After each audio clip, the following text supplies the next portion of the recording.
Hello, magandang araw mga ka-agri. Today's video ay house tour ulit tayo sa ating pinapagawang bahay, renovation. So mga ilang araw tayong hindi nag-video sa ating pinapagawa. So ililibot ko na kayo sa ating munting kahanan. So umpisa tayo dito sa labas muna mga ka-agri. So yan yung mga tinanggal na kahoy, sinalansa na natin yan sa gilid. Nilinis na rin natin dito. Kanina lang natin nilinis. So ito yung aking entrance na gate. Ayan. So ito lang ang hindi natin napapagawa dahil wala natin budget. Ayan o. Pati dito hindi natin to napagawa dito kasi wala tayong budget. Magiging budget lang natin is yung dito sa sa may kalahati. Ayan, busy kami dito at gagawa ng sideline.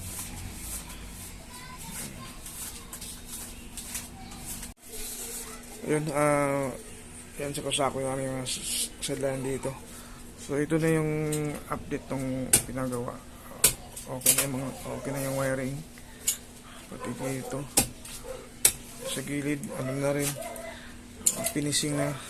Pero yung dito sa ilalim ng hagdan hindi pa finishing yan. So akit tayo sa taas. Ito yung aking hagdanan. Ayan.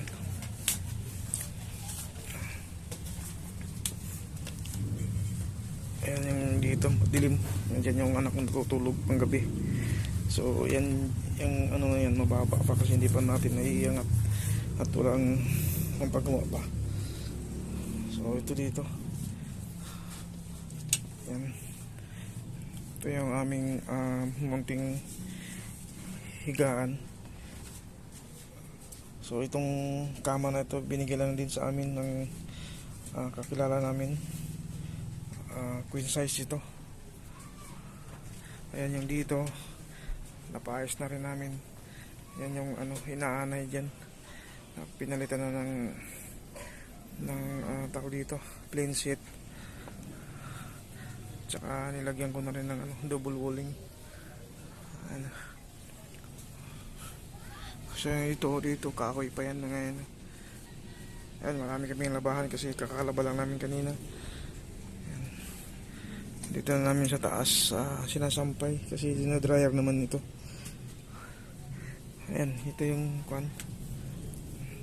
hawakan ng hagdanan. So meron din kaming CR dito sa taas. Ayan, meron kaming CR dito sa taas. Kahoy pa, unti-unti na lang. Ayan yung dalawang CR namin dito, taas at saka sa baba.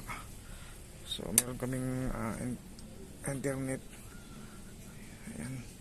So balak ko itong tanggalin kasi may pader noon yan sa likod, pero hindi amin yan, pader ng kapitbahay namin. So balak kong tanggalin yan para lumuwag-luwag.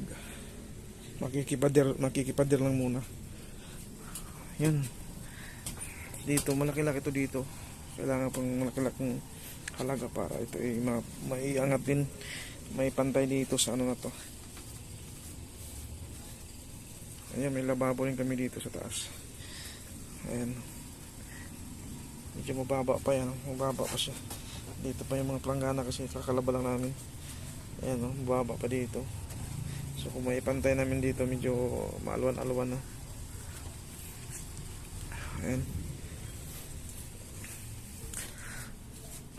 So yun lang po yung mga ka-agri.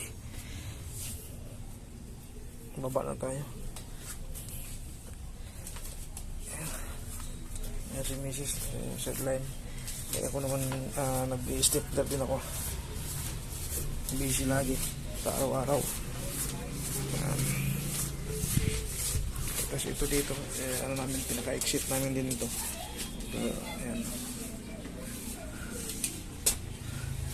Dito sa bandang ito, hindi pa na finishing.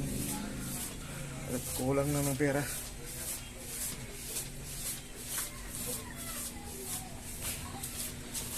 Ito yung CR namin dito. Sa baba. Ito yung CR sa baba. Ayan. So ito dito wala pa, hindi pa naasindadahan. Itong partner na to is kapit bahay namin yan. So yun lang po mga ka-agree, mga idol. Ito nga pala yung munting tindahan namin, para kahit paano ay may pandagdag kita din. Konti lang naman to. Ayan. So yun lang po, maraming salamat po.